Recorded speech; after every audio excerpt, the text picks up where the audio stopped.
I'm Afshin Rattansi and welcome back to Going Underground, broadcasting all around the world from Dubai in the UAE. In today's special episode, we're joined again by the overthrown 22nd Prime Minister of Pakistan, Imran Khan. Since we last spoke to him on the show, he's been arrested and released on bail. His arrest was deemed unlawful by the Pakistan Supreme Court, and protests following his arrest led to several deaths and hundreds being detained. Now, under de facto house arrest, he's still awaiting the outcome of scores of legal cases brought against him. Former Prime Minister and chair of the Pakistan Tehreek-e-Insaf Party, Imran Khan, joins me now from Lahore, capital of Punjab province in Pakistan. Thank you so much, former Prime Minister, for coming back on the show. Before we get back to the state of play and what's been happening since you were last on, when we were terrified there was going to be imminent assassination, I better just ask you, because here in the UAE, I mean, the UAE Minister of Economy has gone to St. Petersburg, to the International Economic Forum there. People are talking about Russia all over the global south. I noticed you said, is this a solution, is this a reason for toppling my regime, when talking about the Russian crude oil that arrived in Karachi over the past few days? What did you mean by that? Well, you know, one of the reasons we felt that General Bajwa, who was then the army chief, one of the reasons was a pretext used was that I was getting too close to Russia, and that, you know, we had struck a deal to get cheaper oil and cheaper wheat on my Russian trip. But I think that was just a pretext, because the conspiracy was basically that General Bajwa wanted to have an extension, and he had already worked out with who's the current Prime Minister, that they had worked out that if my government was removed and his government came in, this current government, then General Bajwa would get an extension. This was behind the real reason behind the conspiracy to remove me. Because, you know, the Pakistani government says, no, we sent the petroleum minister, Musaddiq Malik, in December to Moscow. Russia rejected his 30 to 40% discount on the crude. It's the present government of Shahbaz Sharif who's doing the deals. This is not true. I had a long meeting, you know, with President Putin. It was about bilateral issues.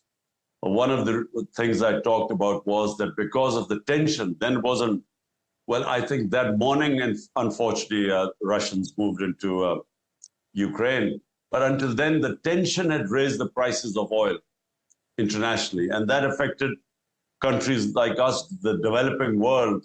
It affected enormously because the petroleum imports are such a large part of our imports that it upsets our balance of payments.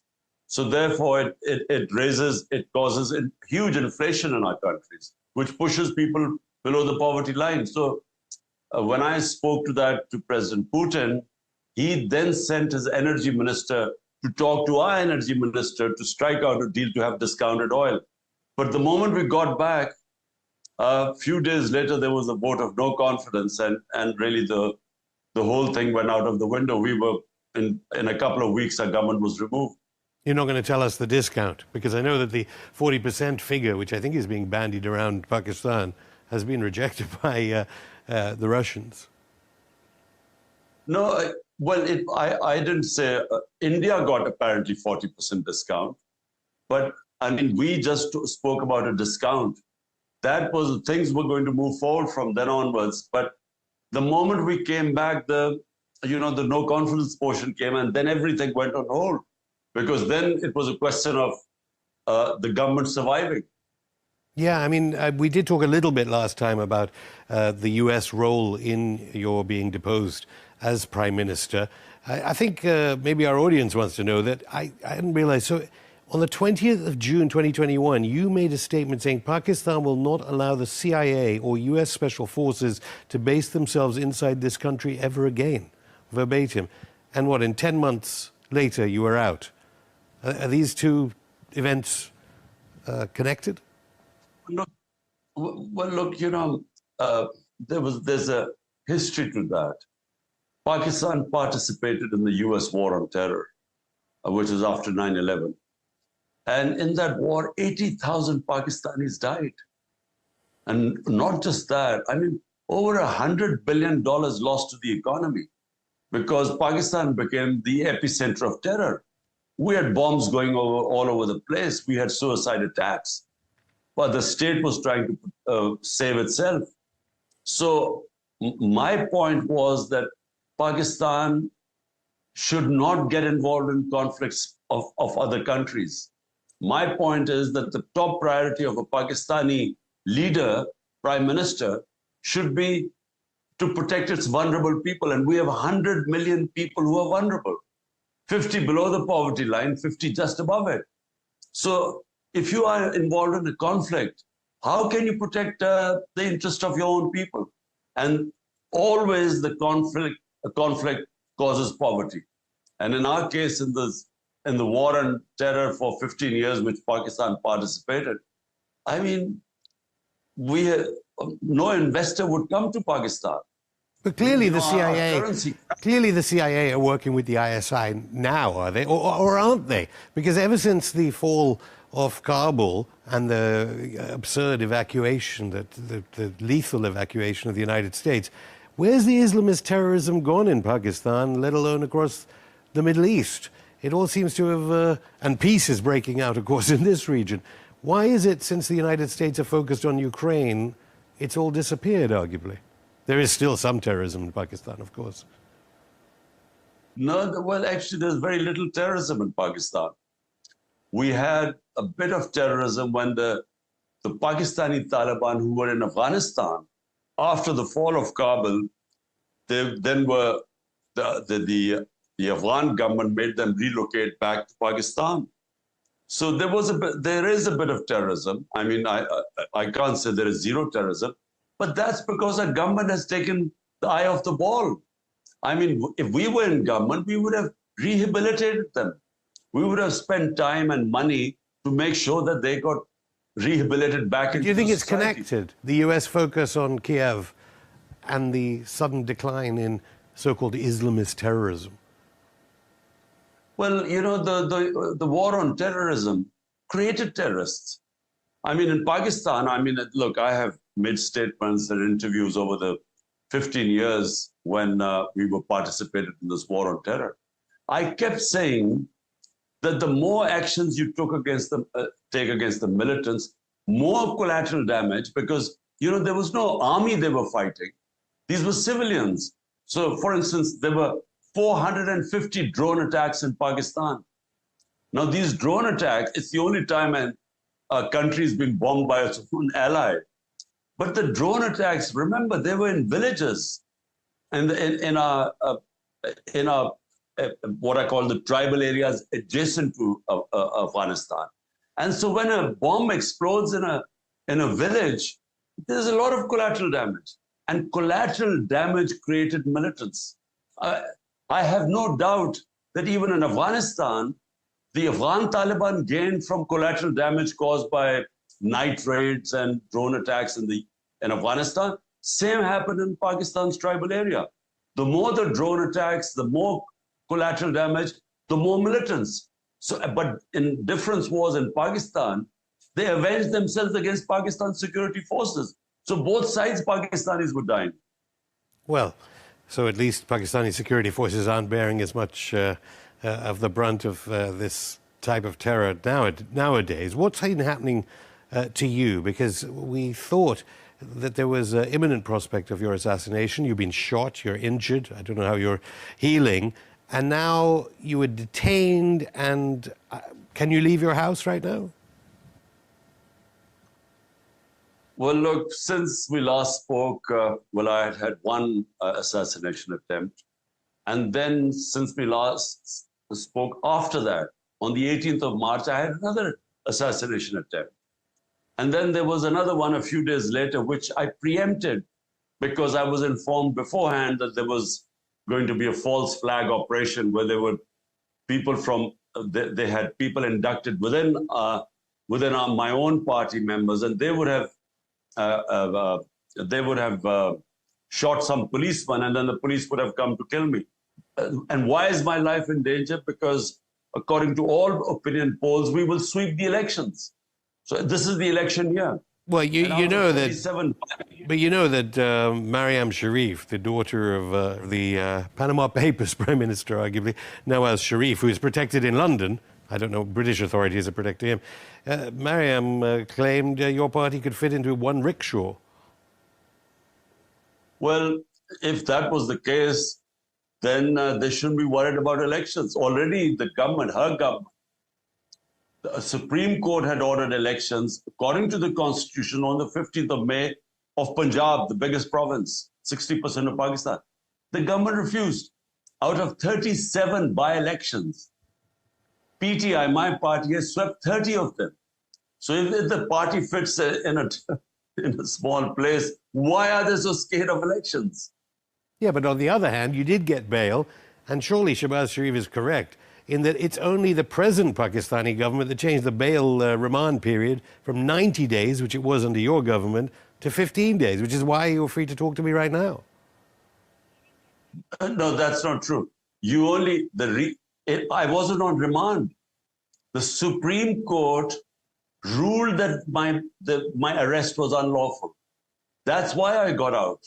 I think what the Prime Minister was getting at was things were pretty tough under your Prime Ministership in Pakistan for journalists, for the media, for the economy, actually. It is the biggest nonsense. You know, first of all, economy. All you have to do is look at the economic survey of Pakistan published by this government. Our economy was booming a year ago. It was growing at 6%, and it is in the economic survey of Pakistan. And our industry was growing, our agriculture in 17 years. You borrowed from the IMF. Afshin, you must understand. 17 years, the government had the best economic performance. Plus, the handling of COVID, we were the top 3 countries which handled COVID-19 the best. So that's nonsense. And secondly, how can anyone compare what happened in my 3.5 years to virtually a martial law in Pakistan right now? This complete media, my name is not allowed to be uttered on media. Forget about appearance.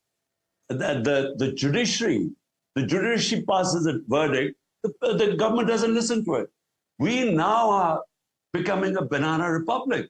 You can't even compare what happened between what was happening in my time and this government. A former Prime Minister, I'll stop you there. More from the 22nd Prime Minister of Pakistan and the chairman of the PTI, Imran Khan, after this break.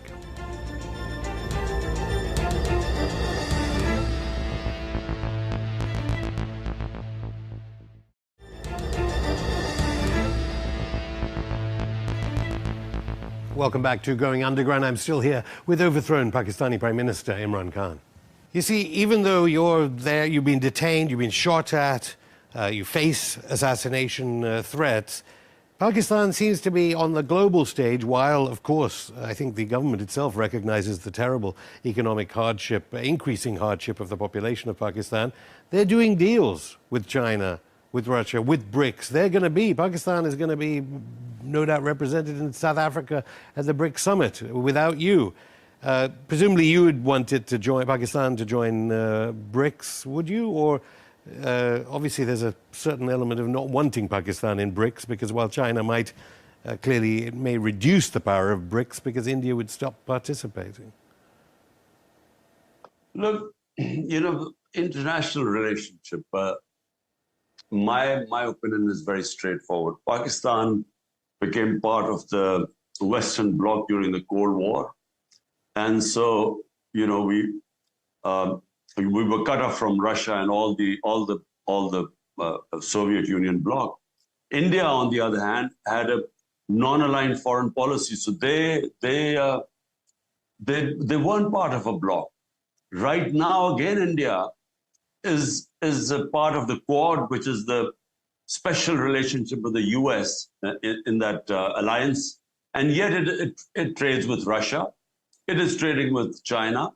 I mean, that's how countries should have the foreign policy. Should be for the benefit of their own people. You spoke to us a little about it last time. I don't know whether you want to join the BJP, but you did speak to us about how you think a non-aligned policy like the one Modi is following is the correct path. Well, no, it is in India's non-aligned policy has been since inception, since 75 years.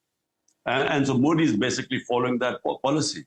But my point is that the foreign policy should be for the benefit of their own people. When you become part of blocs or when you become part of a conflict, like Pakistan became part of the Afghan jihad, we paid a heavy price. We had 5 million refugees here. We had Kalashnikovs. We had drugs flowing in here.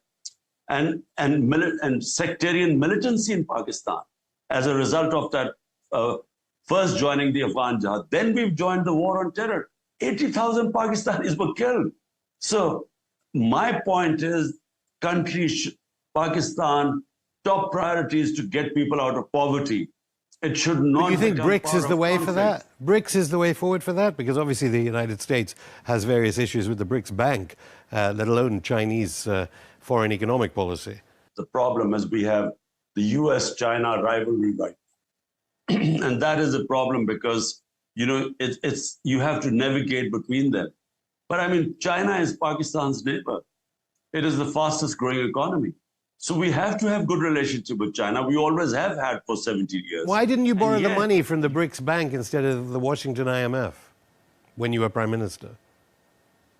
Well, you know, we didn't have that option, I'm afraid, then. We were already in an IMF program when I became the Prime Minister.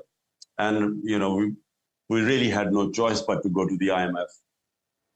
Okay, I know that there's some in the opposition that might reject that. Any reaction that you know of from to the letter? Congressman Brad Sherman in the United States has warned the U.S. government that there's a deteriorating situation in Pakistan. Every time the question is asked at the State Department briefings, they go, well, you know, it's an internal matter what's happening to Imran Khan and what's happening to the people of Pakistan and what's happening about the oil shipments from Moscow even.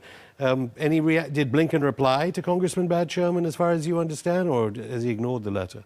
You might have to explain what the letter really was. Well, I think you're talking about the U.S. spokesperson. Yeah, Congressman Brad Sherman has written to Blinken at the State Department saying, you know, what on earth is going on in Pakistan as regards democracy, as regards the imprisoning of your party members and leaders, let alone what's happening to you? Well, look, you know, I don't care what this, you know, if they don't comment about what's happening to me.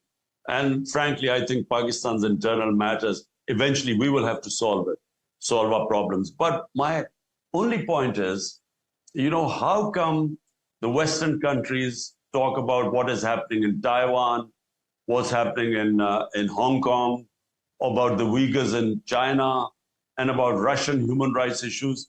So is it only our human rights and democracy important when it comes to rivals? Should it not be consistently across the board that if your professed aims are democracy and human rights, then should it be wherever they are violated, then they should speak out? Because Pakistan right now, the worst human rights violations are going on in Pakistan right now. What did you make of the cryptic comments coming from the present government in Pakistan? I mean, I don't know what you made of Rana Sanullah, the Interior Minister, saying either Imran Khan or us will get murdered. What does that mean? Because, you know, he's a lone killer. I mean, his own party says that he's killed 18 people. He's murdered 18 people. And so, you know, he's a small-time crook. So to expect... Well, he would deny that, but what does he mean? Does he mean that there is a possibility that you're going to get through these 150 corruption charges, come out again in time for the election? What does he mean? What he means is that if there are elections and I win, then someone like a crook like him will be in trouble. I think that's what he means. Because, I mean, problem in Pakistan right now is that we do not have rule of law. In other words, there are people, powerful crooks are above law. And the majority of the population has no access to justice. No one protects their fundamental rights. Hence, I started my movement for justice 27 years ago. But why did so many... means rule. I mean, you talk about media, which without a free media, no country can call itself democratic. The numbers of journalists that went missing when you were Prime Minister, I mean, where did they all go? I know at the moment Imran Khan is missing since the 11th of May. I don't know if you have any update on where he's gone. But I have a list of journalists here who went missing while you were there. You know, whatever views they hold, Najam Sethi, Nusrat Javed, Salim Safi, Matiullah Jan, Absar Alam, Mir Saki, what happened to all these people? Let me just say clearly, the journalists that went missing had nothing to do with my government, had everything to do with the military establishment, because we were coming out of the war on terror, you know, and during war on terror, you know, the military was very sensitive to journalists criticizing them. So we had, you know, they would pick up people. But believe me, my government never went after any journalist. And right now, you can't compare what happened then. One of our best investigative journalists, Arshad Sharif, was hounded out of the country and murdered in Kenya. I mean, 3 of our top journalists have left the country. They're out of the country because they feared for their life. And the whole media, there's a total clampdown. So you cannot compare what happened during our time and this total fascism which is going on right now. Are there parallels with Donald Trump then? People people think Donald Trump would win a US election. He's being banned from different media. His recent talk, he was doing a rally and it wasn't broadcast on CNN and MSNBC and other channels, just on Fox News. You can't get your rallies broadcast on normal Pakistani channels. He, of course, tried to negotiate with Putin. You were talking to Putin. Are there parallels between you and Trump? Trump riding high in the opinion polls in the United States, and according to you, you are the favored candidate at any future Pakistani election. It's not according to me. It's in all the opinion polls in Pakistan. Plus, I mean, if you want evidence, a party wins 80% of the by-elections. So it's obviously, you know, it is right now probably the most popular party in our history. Now, coming to this comparison, it's a bit different. The sort of cases I'm facing, I mean, if those cases were, if they tried to put those cases on Donald Trump, people would laugh in the US.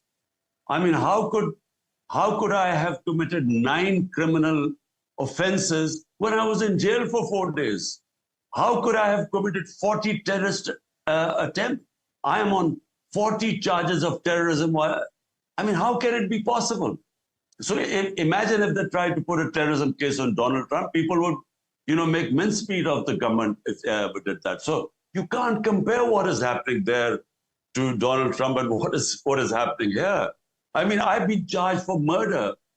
Do you know, I don't even know the guy. There's some lawyer who gets killed in a remote town, and I'm charged for murder. When his wife says that it is a family feud, his son has nominated some other people, yet the government has charged me for his murder. So what is happening here is ridiculous. Well, do you want to be Prime Minister again? I know you said recently that you wouldn't tell anyone who aspires to politics to go into politics in Pakistan again. You want to be Prime Minister again?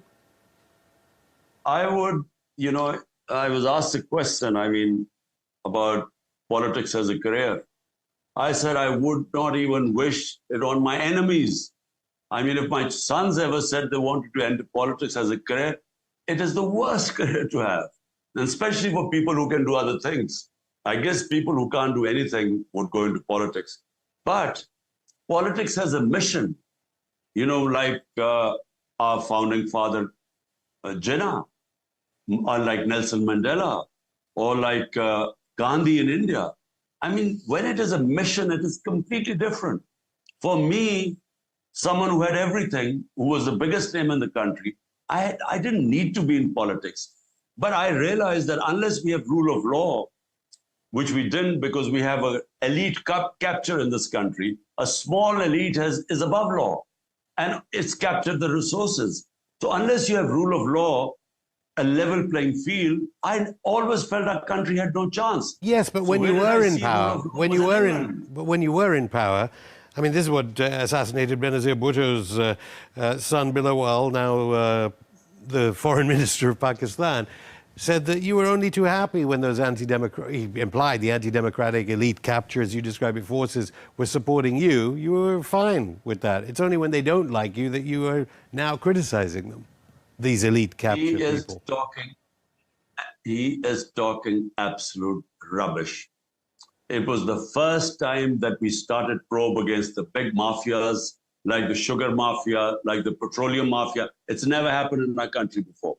The problem was that the army chief, if he vetoed anything, you could do anything. And he did not allow me to get the other mafias under the rule of law because he was connected with them. I mean, he was friendly with the political mafias. So he had a veto on this because he was all powerful. So to correct you, to bring the powerful under the rule of law, you need a strong government. My government was a coalition government, weak, which did not have the majority. So whenever I would touch a mafia, I would have problem keeping my majority.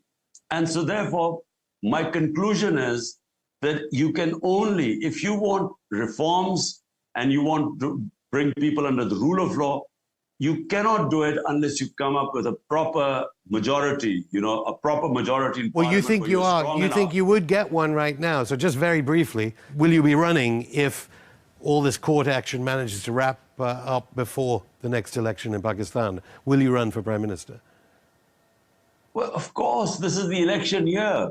I mean, my party is all poised for the election. But what is happening is that the other team is so scared of losing that they want either a technical knockout, so me going in knock me out through a military court, because the civil courts cannot knock me out because the cases are all bogus. So now they want military courts to actually disqualify me or put me in prison, which again will be a big farce. But of course, my party is poised to win the elections whenever they are, because it's just that the public opinion, never has the public stood with any one party as it stands today, which is all the 12 parties together are scared of competing against us. Former Prime Minister Imran Khan, thank you. And that's it for the show. We'll be back on Monday with Ibrahim Hashem, Asia Global Fellow at the Asia Global Institute, on the future of multipolarity and strengthening Arab-China relations. Meanwhile, you can keep in touch via all our social media if it's not censored in your country, and head to our channel, Going Underground TV on rumble.com, to watch new and old episodes of Going Underground. See you Monday.